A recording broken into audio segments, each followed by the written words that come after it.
قرآن کریم میں جو سائنسی معجزات آج سامنے آ رہی ہیں، یہ اس بات کا ثبوت ہے کہ قرآن کسی انسان کا نہیں بلکہ اللہ کا کلام ہے۔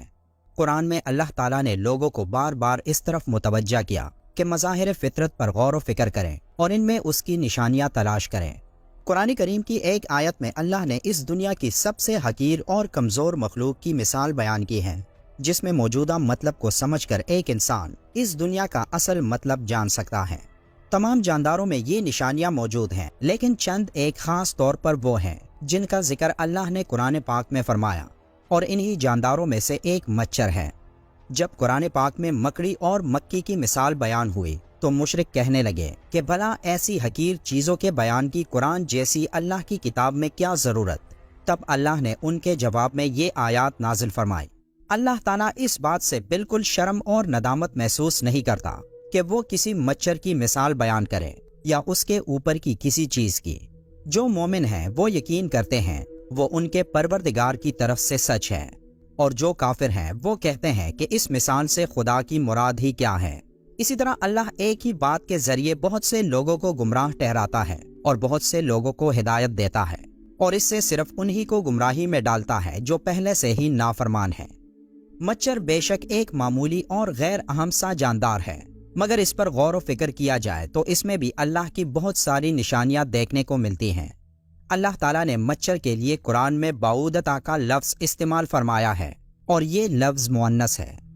مچھر کی دنیا میں کوئی 3500 اقسام ہیں، اور ان تمام اقسام میں صرف مچھر کی مادہ ہی انسانوں، حیوانوں اور پرندوں کا خون چوستی ہیں، جبکہ نر مچھر نباتات اور پھلوں کا رس چوستا ہے۔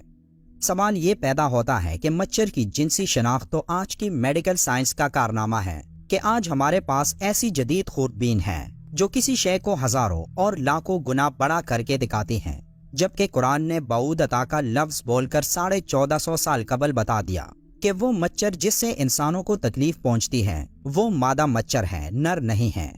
منافقوں نے اگرچہ مچھر اور مکھی کے چھوٹے پن کی وجہ سے قرآن پر اعتراضات کیے، لیکن اگر ان میں تھوڑی سی عقل ہوتی اور اس چھوٹے سے جانور کی ساخت اور بناوٹ پر غور و فکر کرتے تو سمجھ لیتے کہ اس کے بنانے میں باریک بینی اور عمدگی کی ایک دنیا صرف ہوئی ہے کہ جس سے عقل حیران رہ جاتی ہے۔ امام جعفر صادق اس چھوٹے سے حیوان کی خلقت کے بارے میں ارشاد فرماتے ہیں، اللہ نے مچھر کی مثال دی ہے، حالانکہ وہ جسامت کے لحاظ سے بہت چھوٹا ہے، لیکن اس کے جسم میں وہ تمام آلات اور اعضاء ہیں جو خشکی کے سب سے بڑے جانور کے جسم میں ہیں، یعنی ہاتھی، اور اس کے علاوہ بھی اس کے 2 عضو یعنی سینگ اور پر ہیں جو ہاتھی کے پاس نہیں۔ یہ ظاہر کمزور سا جانور جسے خدا نے ہاتھی کی طرح پیدا کیا، اس میں غور و فکر انسان کو پیدا کرنے والے کی عظمت کی طرف متوجہ کرتا ہے، خصوصاً اس کی سونڈ جو ہاتھی کی سونڈ کی طرح اندر سے خالی ہے اور وہ مخصوص قوت سے خون کو اپنی طرف کھینچتی ہے۔ یہ اتنا حساس ہوتا ہے کہ صرف کسی چیز کے اٹھنے سے خطرہ محسوس کر لیتا ہے اور بڑی تیزی سے اپنے آپ کو خطرے کی جگہ سے دور لے جاتا ہے، اور تعجب کی بات یہ ہے کہ انتہائی کمزور ہونے کے باوجود بڑے سے بڑے جانور کو عاجز کر دیتا ہے۔ حضرت علی رضی اللہ تعالیٰ عنہ نے فرمایا، اگر دنیا جہاں کے سب زندہ مخلوقات جمع ہو جائیں اور باہم مل کے کوشش کریں کہ ایک مچھر بنا لیں تو وہ ہرگز ایسا نہیں کر سکتے، بلکہ اس جاندار کی خلقت کے اسرار پر ان کی عقلیں دنگ رہ جائیں گی اور وہ تک کر انجام کو پہنچ جائیں گے۔ آج میڈیکل سائنس دانوں نے مچھر کی 3500 کے لگ بھگ اقسام کی کھوج کی ہے، لیکن یہ تعداد یقینی نہیں۔ اب ان کی کل اقسام کتنی ہیں یہ صرف ایک اللہ ہی کو علم ہے۔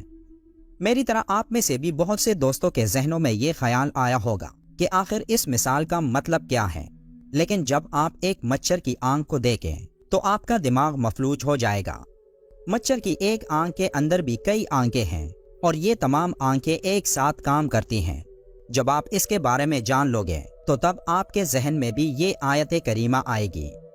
سائنس نے اس مچھر کے بارے میں بہت کچھ انکشافات کیے کہ یہ چھوٹی سی مخلوق کتنے انسانوں کی جان لیتا ہے۔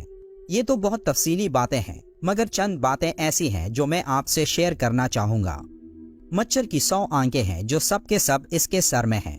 ایک مچھر کے 48 دانت ہیں، اس کے 3 دل ہیں اور تینوں مختلف قسم کے ہیں۔ مچھر کے سونڈ میں 6 چریاں ہیں اور ہر چری کا اپنا کام ہے۔ مچھر کے دونوں طرف 3/3 پر ہیں۔ مچھر کے اندر حرارت کا پورا نظام ہے